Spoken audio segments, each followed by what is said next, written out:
Akbar Birbal story. पान वाले को चूना। एक बार बादशाह अकबर को पान की तलब हुई। उन्होंने अपने एक खास पान वाले को पान लगाने के लिए कहा।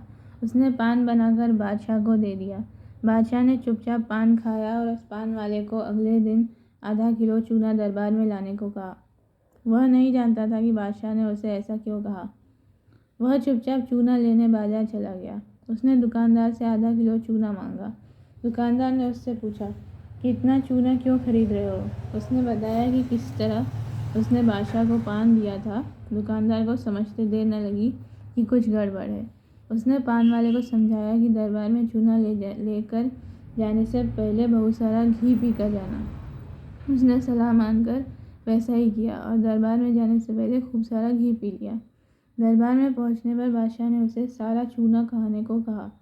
वह हैरान रह गया। उसे उम्मीद न थी कि बादशाह ने उसे चूना इसलिए मंगवाया था, लेकिन वह तो इसके लिए तैयार था, इसलिए उसने सारा चूना खा लिया। इसके बावजूद उसे कुछ नहीं हुआ तो बादशाह ने उससे कारण जानना चाहा। उसने अपनी और दुकानदार की बातचीत के बारे में बादशाह को बता दिया। अब बादशाह उस व्यक्ति से मिलने को उतावले हो रहे थे जिसने उनके मन की बात को पहले ही जान लिया था। बादशाह ने हुक्म दिया कि उस दुकानदार को अगले दिन दरबार में हाजिर किया जाए। अगले दिन उस दुकानदार को दरबार में लाया गया। बादशाह ने उससे पूछा कि वह उनके मन की बात को कैसे समझ गया। तब दुकानदार ने कहा, हुजूर, जब यह आदमी मेरे पास चूना खरीदने आया तो मैंने इससे पूछा कि इतने चूने का क्या करोगे। मुझे इसने बताया कि आपको पान बनाकर खिलाया और फिर आपने उसे चूना लाने का हुक्म दिया।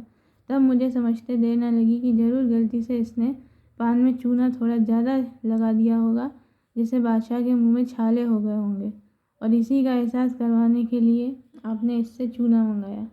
मैंने इसे सलाह दी कि दरबार में जाने से पहले घी पी कर जाना, जिससे अगर तुम्हें चूना खाना भी पड़े तो उसका असर कम हो जाएगा। यह दुकानदार और कोई नहीं, बीरबल ही थे।